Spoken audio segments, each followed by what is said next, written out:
नमस्कार दोस्तों, मेरा नाम एकांश है और एकांश एस्ट्रोवर्स पर आपका फिर से हार्दिक स्वागत है। आज की वीडियो में हम इंदिरा गांधी जी की कुंडली का विश्लेषण करेंगे। तो आइए शुरू करते हैं। जैसा कि आप देख सकते हैं कि कर्क लगन की कुंडली है। प्रथम भाव में शनि, दूसरे भाव में मंगल, पंचम में सूर्य और बुध, छठे में शुक्र और राहु, सप्तम में चंद्र, 11वें में बृहस्पति और 12वें में केतु महाराज विद्यमान है।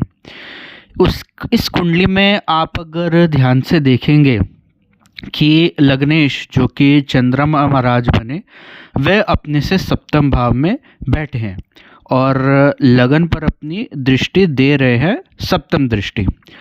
और जो सप्तमेश हैं जो कि इस कुंडली में शनि महाराज हैं वह भी अपने से सप्तम गए हैं और लगन में जाके बैठ गए हैं और लग्नेश पर दृष्टि दे रहे हैं।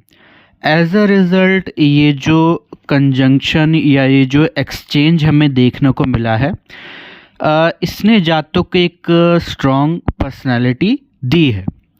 पर लग्नेश का शनि की राशि में जाना और शनि का जो कि अष्टमेश भी है इस कुंडली के, इनका लग्न और लग्नेश पर अपना प्रभाव डालना, इसकी वजह से हम कह सकते हैं कि जातक को आजीवन प्रॉब्लम्स का सामना करना पड़ सकता है। और लग्नेश जो कि चंद्रमा है, इन पर दो धीमी गति से चलने वाले ग्रहों का प्रभाव है। शनि की तो हमने बात कर ली, पर बृहस्पति की भी नवम दृष्टि चंद्रमा महाराज पर आ रही है। बृहस्पति महाराज जो कि 11वें भाव में है, वहाँ से नवम दृष्टि चंद्रमा या लग्नेश पर आ रही है। एज अ रिज़ल्ट हम ये कह सकते हैं कि जीवन में परिणाम बहुत धीमी गति से आना या जीवन का स्टैग्नेंट हो जाना, ये हम इसमें देख सकते हैं या ये हो सकता है। पर बृहस्पति महाराज जो कि नवमेश भी हैं, नवम भाव के स्वामी हैं, उन्होंने अपनी नवम दृष्टि से लग्नेश को देख लिया है। एज अ रिज़ल्ट जातक का भाग्यवान होना, ज़रूरत के समय भाग्य का साथ मिलना और जातक का मैच्योर होना, इंटेलिजेंट होना, गंभीर होना। चंद्रमा पर बृहस्पति का प्रभाव दिखाता है कि जातक जल्दबाजी में कोई भी फैसले नहीं लेते, सोच समझकर फैसले लेते हैं। एज अ रिज़ल्ट एक हाईली इमोशनल इंटेलिजेंस जातक को मिलती है। और बृहस्पति का प्रभाव 11वें भाव में भी है, क्योंकि 11वें भाव में वह स्वयं विद्यमान है। और दूसरे भाव में पंचम दृष्टि आ रही है। एज अ रिज़ल्ट ये दिखाता है कि जातक को पब्लिक सपोर्ट और सोसाइटल इन्फ्लुएंस अच्छा खासा मिला होगा।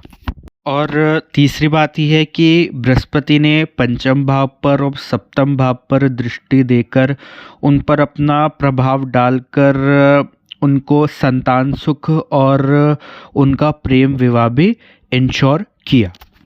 संतान सुख की बात करें तो आप इसको मंगल महाराज से भी कंफर्म कर सकते हैं। मंगल महाराज जो कि इस कुंडली के पंचमेश हैं, काल पुरुष की पंचम राशि में बैठकर चौथी दृष्टि से पंचम भाव को देख रहे हैं।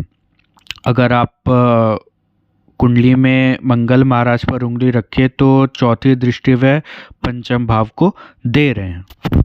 और अगर आप बुध महाराज पर नज़र डालेंगे जो कि कुंडली में पराक्रम भाव के स्वामी हैं, तीसरे भाव के स्वामी हैं। तीसरा भाव आपको दिखाता है आपकी विल पावर, आपकी मेहनत, आपकी डिटर्मिनेशन, आपकी पर्सनैलिटी, आपका दबदबा, तो ये आपको दर्शाता है। अगर आप उस पर नज़र डालें, तीसरे भाव के स्वामी अपने से तीसरे गए हैं। अगर आप तीसरे भाव पर उंगली रखें तो बुध महाराज अपने से तीसरे गए हैं। और मंगल महाराज जो कि कारक होते हैं तीसरे भाव के पराक्रम के, वे अपनी चौथी दृष्टि से बुध महाराज को देख रहे हैं। और बुध महाराज भी स्वयं सूर्य के साथ बैठे हैं। तो पराक्रमेश का दो अग्नि तत्व ग्रहों का साथ मिलना या उन दोनों का प्रभाव होना यह दर्शाता है कि व्यक्ति में पराक्रम की कमी नहीं है। व्यक्ति में एक स्ट्रॉन्ग डिटर्मिनेशन, एक स्ट्रॉन्ग विल पावर आपको देखने को मिलेगी।